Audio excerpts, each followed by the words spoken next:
Dot আর ইসির যে test standard সেটাই হয়তো ডিসাইড করতে পারে যে একটা ক্র্যাশের পরে আপনি সেই ক্র্যাশ থেকে উঠে দাঁড়াতে পারবেন কিনা। ডট যদি কাইন্ড অফ ইউজলেসই হয়, ইসি কারা ডেভেলপ করলো? জাতিসংঘ। যে রেগুলেশনটা এই মোটরসাইকেল হেলমেটের যে রিকোয়ারমেন্ট এগুলোকে ডিফাইন করে এটাকে রেগুলেশন নাম্বার 22 বলে। ওই রেগুলেশনটার এই 6 নাম্বার যে রিভিশনটা সেটাকে 2206 বলে। এর আগে যেটা ছিল এটা ছিল 2205। বাট ডটের মতো সেলফ সার্টিফিকেশন আপনি এখান থেকে করতে পারবেন না। আপনাকে হেলমেট যদি বাজারে আনতে হয় সেটাকে অ্যাকচুয়ালি টেস্ট করতে হবে।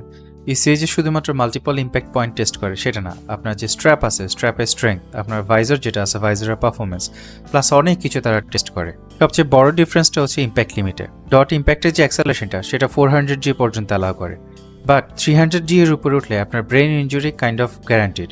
সেখানে তারা আরও 100G এর উপরে গিয়ে তারা এই লেভেলটা সেট করছে।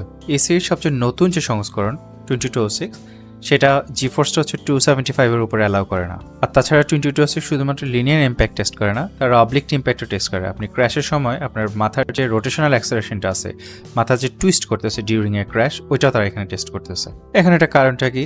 এটা কারণটা হচ্ছে আপনার যে ব্রেনটা, এটা আপনার খুলির ভিতরে টাইটলি বসানো কোনো জিনিস না। এটা ওখানে যে সেরিব্রাল ফ্লুইডগুলো আছে ফ্লুইডের উপর ভেসে আছে। ক্র্যাশের সময় আপনার খুলিটা কোথাও বাড়ি খেয়ে হঠাৎ করে নড়া বন্ধ করে দিল, আপনার ব্রেন কিন্তু নড়া বন্ধ করতেছে না, সে স্টিল সামনে দিয়ে গিয়ে আপনার খুলির সাথে বাড়ি খাবে। এই বাড়িটা খাওয়ার পর আপনার যে ব্রেন ইঞ্জুরি হচ্ছে এটা পুরোটা ডিপেন্ড করতেছে তখন জি ফোর্স কত ছিল।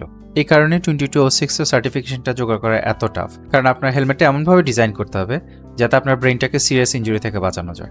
এখন হেলমেটগুলো এই জিনিসটা কিভাবে অ্যাচিভ করে এটা আমরা ইনশাল্লাহ নেক্সট শর্টে আলোচনা করব। Stay tune for that.